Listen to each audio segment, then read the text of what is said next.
Nick, his rationale for going in, or for, I should say, for a strike, is the clearest I've heard to date, talking about the danger of chemical weapons. You've spent time with the rebels, and you know a bit about the situation in Syria. If the chemical weapons were to fall into the hands of Syrian rebels, is there a good guy there, somebody we feel comfortable controlling this arsenal?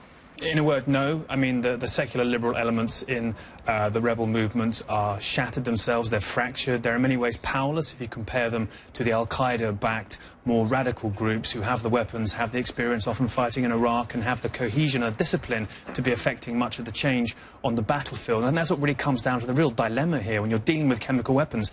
If you're going to launch a strike like this, you're going to be degrading the regime that you need to stay reasonably coherently together to safeguard these chemical weapons in some way. You can't put US boots on the ground in the current thinking to actually secure them, and you can't bomb them without potential for environmental catastrophe. So you're really trying to balance both options here, where you need this regime to be relatively coherent still to look after those weapons until you find an alternative, but you want to teach them a lesson as well. So no real good option. It seems like we're working against our own objective, degrading Assad, and yet we don't want any of these extremists, really. The rebels are extremists, you're saying? Fundamentally, I mean, yes, there is in many ways already functional Islamic caliphate in northern Syria on the border of Turkey as well. So the key thing they have to weigh up, as you said, he wanted the signal to be clear in whatever they do, but you push the Assad regime too hard. I mean, Chris has, referred to how you could take the Air Force out in 30 minutes, perhaps. If you actually degrade them too heavily, the people to seize on that military advantage, potentially, are al-Qaeda-linked militants in many ways. And Chris, you're credited, and I'm told not correctly, but you're credited with coming up with a plan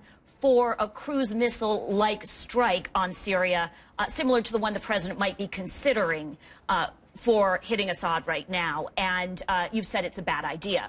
So I want to ask you, what is a better idea?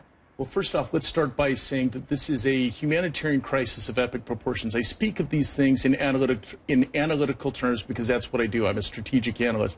But the reality is we're dealing with a humanitarian crisis, 100,000 dead people, 2 million internally displaced persons or refugees.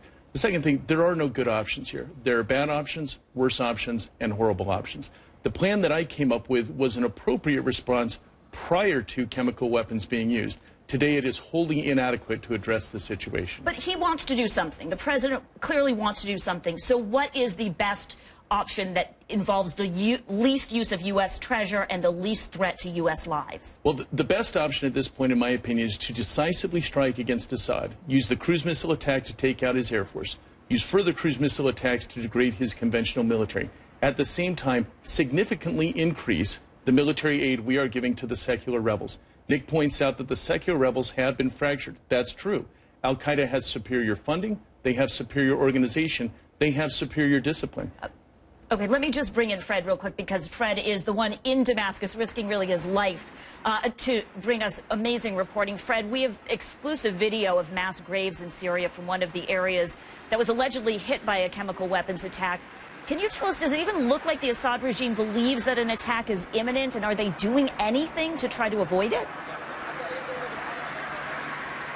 Well, it certainly looks like they're slowly coming to the conclusion that an attack might be imminent. There are reports out that we haven't actually been able to confirm yet, but that the Syrian UN ambassador has been asked about whether or not maybe some of the headquarters of possibly the Air Force and the Army as well might have moved a large parts of their staff and also some hardware out of those areas, possibly into other areas in preparation for possible airstrikes. There were also some reports on news agencies saying that possibly some of the artillery here around Damascus might have been abandoned by forces, or that they might have been bringing it away. And that artillery, which is in the mountains around Damascus, Jessica, has been used in the past couple of days around the clock to pound the outskirts of Damascus, which is, of course, the rebel-controlled territory and also the places where these chemical weapons attacks allegedly happened. And if you look at Damascus right now, it's very, very quiet. So there is the possibility that they've stopped firing for now, and that there might be some military movements going on to try and bring some of that hardware into safety. Of course,